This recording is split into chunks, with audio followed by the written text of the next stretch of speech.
This is a Vuma 103 podcast.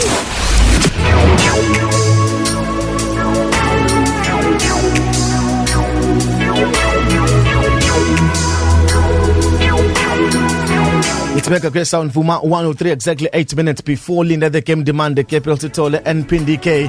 Ngalesi sikhathi ngisuke sengithi bamba sengiyavala ekseni. Bamba ke ekseni sengiyavala ngaphambi kokuba uqala usuku lwakho namhlanje. Mhla ka 30 June 2021. Bamba sengiyavala ekseni. Namhlanje ngicela ukukhuluma nawe about the power of no. Amandla okuthi no empilweni yakho.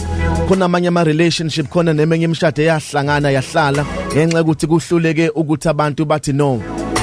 Khona ezinye izinto ezenzakalile empilweni ngoba abantu abakwazanga ukusho igama elithi no. Akusizona zonke izinto ezikhulunywa kuwena neshiwo kuwena komele uthi yes kuzona. Khona ezinye izinto okumele uthi no ukuze ukwazi ukuqhubeka empilweni. Khona abanye abantu abastakile endaweni eyodwa ngoba bahluleke ukusho nje igama elithi no. Leli gama linamandla mawukwazi ukulisebenzisa empilweni yakwazi ukuphumelela ngoba abanye bavuma izinto abangafuni ukuzenza ngoba besaba ukusho leli gama elithi no, besaba ukuthi khona bazophoxeka uma beke bathi no. Yabona ke bonke abantu abahluleka ukulisebenzisa leli gama elithi no bayigcina bestuck empilweni, bagcina bengaphumeleli, bagcina bengakwazi ukuphila impilo yabo ngoba bahluleke nje ukuthi no. Akhona amadoda eBhayibhelini ahlulekile ukulisebenzisa leli gama elithi no. Ungalibona lincane kodwa mkhulu umsebenzi elenziwa leli gama elithi no. uSamson wahluleka ukuthi no nje empilweni yakhe wayitholeselela emathangeni kaDelilah ngoba wahluleka ukuthi no.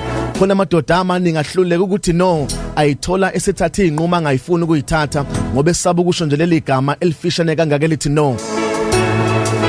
uJudas wahlulwa igama elithi no, wayithola esedayise ngoJesu ngoba nje ehlulekile ukusebenzisa igama elithi no.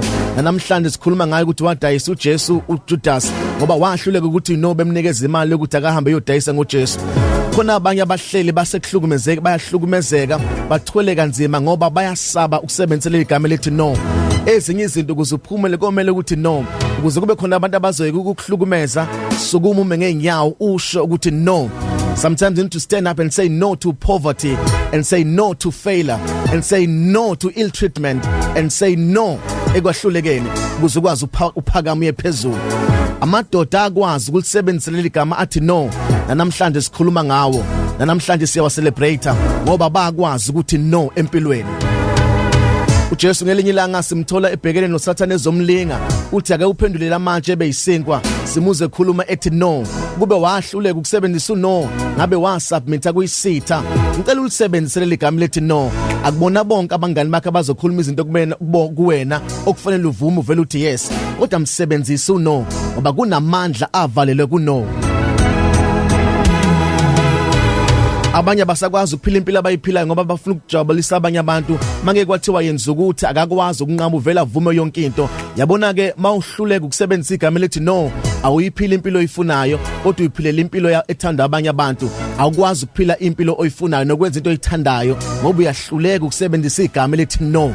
Ake uthi no namhlanje ubone ukuthi kuzokwenzakalani. Khona ezinye izinto nje empilweni ezikubambile ngoba uyahluleka ukusebenzisa leli gama elithi no. Noma ubani nje mayibona ukuthi usole into ethile veleze kuwena ngoba uyakwazi akwazi ukuthi no, noma ungenakho uvela uvume ngoba uhlula ukusebenzisa igama elithi no. Kwesinye isikhathi unqabe nesikhathi sakho, ube selfish nesikhathi sakho, uthi no uyinikeza isikhathi uyithande wena, uyinikeza uthando, uyicelebrate wena. The power of no. Khona abantu angabe bakude empilweni njengamanje bastakile ngenxa ukuthi bahluleka ukuthatha i-decision kaNo, basaba ukuthi no eyintweni ezithile. Ake uqale namhlanje usebenzise amandla kaNo. Angivumi ngithathe kancane, angivumi ngibukele phansi, angivumi nje uvela ukhulume noma kanjani kumina. No, I can't allow that. Sebenzisa lamagama. Yazi nasemsebenzi bakuthatha kancane ngoba uhlezi uvuma zonke wena, uyivuma zonke. Ushela ngisho nje nangabantu abangayilutho ngoba uyasaba ukuthi no, uvuma zonke. Ake uthi no namhlanje. Vele ukhipha inamba yakho kalula ngoba umthambo kaNo awukho. Khona abanye abaze bathola abantwana ngoba uNo awusebenzi, umthambo kaNo awukho. ngiyawuvusa namhlanje umthambo kano lokwazi ukuthi no eyintweni ezithile ubone ukuthi ngeke yini uphumelele empilweni. This is Mega Grace Sound Vuma 103. My name is Phumlani Nkwanyana. You are blessed, you are favored, and you are set apart. Good morning, Mega Grace Nation. This is a Vuma 103 podcast.